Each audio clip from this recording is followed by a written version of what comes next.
जय माता दी दोस्तों, स्वागत है आपका अपने YouTube चैनल राजलक्ष्मी में। माता रानी की कृपा आप और आपके परिवार में सदा सर्वदा बनी रहे। दोस्तों, आज हम बात करते हैं पौष मास में पड़ने वाले पुत्रदा एकादशी व्रत के बारे में। दोस्तों, जिनके पास पुत्र नहीं है वो इस एकादशी को व्रत रहने से उन्हें पुत्र रत्न की प्राप्ति अवश्य होती है। तो आइए कथा शुरू करते हैं। एक बार महाराज युधिष्ठिर ने भगवान श्री कृष्ण से पूछा, आप कृपा करके यह बताइए पौष शुक्ल एकादशी का नाम क्या है, उसकी विधि क्या है और उसमें कौन से देवता की पूजा की जाती है। भक्तवत्सल भगवान श्री कृष्ण बोले, हे राजन, इस एकादशी का नाम पुत्रदा एकादशी है। इसमें श्री नारायण भगवान की पूजा की जाती है। इस चर और अचर संसार में पुत्रदा एकादशी के व्रत के समान दूसरा कोई व्रत नहीं है। इसके पुण्य से मनुष्य तपस्वी, विद्वान और लक्ष्मीवान होता है। इसकी मैं एक कथा सुनाता हूँ, उसे ध्यान पूर्वक सुनो। भद्रावती नामक नगरी में सुकेतुमान नाम का एक राजा राज्य करता था। उसके कोई पुत्र नहीं था। उसकी स्त्री का नाम सैव्या था। वह निपुती होने के कारण सदैव चिंतित रहा करती थी।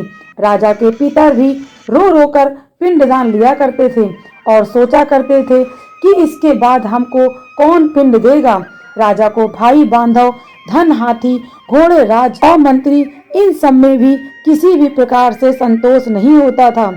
वह सदैव यही विचार करता कि मेरे मरने के बाद मुझको कौन पिंडदान करेगा।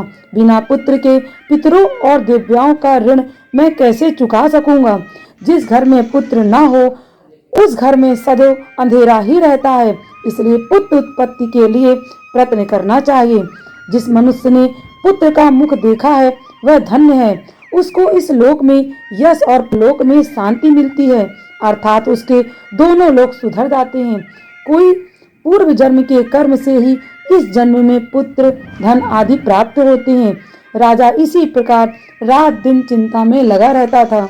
एक समय तो राजा ने अपने शरीर को त्याग देने का निश्चय किया, परंतु आत्मघात को महान पाप समझकर उसने ऐसा नहीं किया। एक दिन राजा ऐसा ही विचार करता हुआ अपने घोड़े पर चढ़कर वन को चल दिया। पक्षियों और वृक्षों को देखने लगा। उसने देखा कि वन में मृग, व्याघ, सूरज, सिंह, बंदर, सर्प आदि सब भ्रमण कर रहे हैं। हाथी अपने बच्चों और हाथिनियों के बीच घूम रहा है। इस वन में कहीं तो गीदड़ अपनी कर्कश स्वर में बोल रहे हैं, कहीं उल्लू ध्वनि कर रहे हैं। वन के दृश्य को देखकर राजा सोच विचार में लगा था। इस प्रकार आधा दिन बीत गया। वह सोचने लगा कि मैंने कई यज्ञ किए, ब्राह्मणों को स्वादिष्ट भोजन से तृप्त किया, फिर भी मुझको दुख प्राप्त हुआ है। ऐसा क्यों हुआ? राजा प्यास के मारे अत्यंत दुखी हो गया और पानी की तलाश में इधर उधर फिरने लगा। थोड़ी दूर पर राजा ने एक सरोवर देखा। उस सरोवर में कमल खिले थे तथा सारस, हंस, मगरमच्छ आदि विहार कर रहे थे। उस सरोवर के चारों तरफ मुनियों के आश्रम बने हुए थे। उसी समय राजा के दाहिने अंग फड़कने लगे। राजा शुभ शगुन समझकर घोड़े से उतरकर मुनियों को दंडवत प्रणाम किया। राजा को देखकर मुनियों ने कहा, हे राजन, हम तुमसे अत्यंत प्रसन्न हैं। तुम्हारी क्या इच्छा है सो कहो। राजा ने पूछा, महाराज, आप कौन हैं और आप किस लिए यहाँ आए हैं? कृपा करके बताइए। मुनि कहने लगे, हे राजन, आज संतान देने वाली पुत्रदा एकादशी है। हम लोग विश्वदेव हैं और इस सरोवर में स्नान करने के लिए आए हैं। यह सुनकर राजा कहने लगा, महाराज, मेरे कोई संतान नहीं है। यदि आप मुझ पर प्रसन्न हैं तो मुझे पुत्र का वरदान दीजिए। मुनि बोले, हे राजन, आज पुत्रदा एकादशी है। आप अवश्य ही व्रत का पालन करें। भगवान की कृपा से आप अवश्य ही आपके घर में पुत्र होगा। मुनि के वचनों को सुनकर राजा ने उसी दिन एकादशी व्रत का पालन किया और द्वादशी को उसका पारण किया। इसके पश्चात मुनियों को प्रणाम करके महल वापस आ गया। कुछ समय बीतने के बाद रानी ने गर्भ धारण किया और 9वें महीने के पश्चात उसके एक पुत्र हुआ। वह राजकुमार अत्यंत सूरवीर, यशस्वी और प्रजापालक हुआ।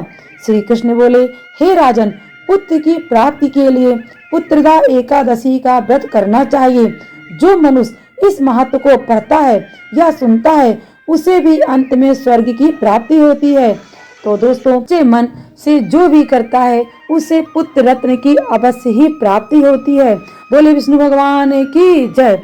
आगामी व्रत एवं त्योहारों के लिए राजलक्ष्मी चैनल को सब्सक्राइब करें और अधिक से अधिक शेयर करें। तो मिलते हैं आपसे अगले वीडियो में, तब तक के लिए नमस्कार।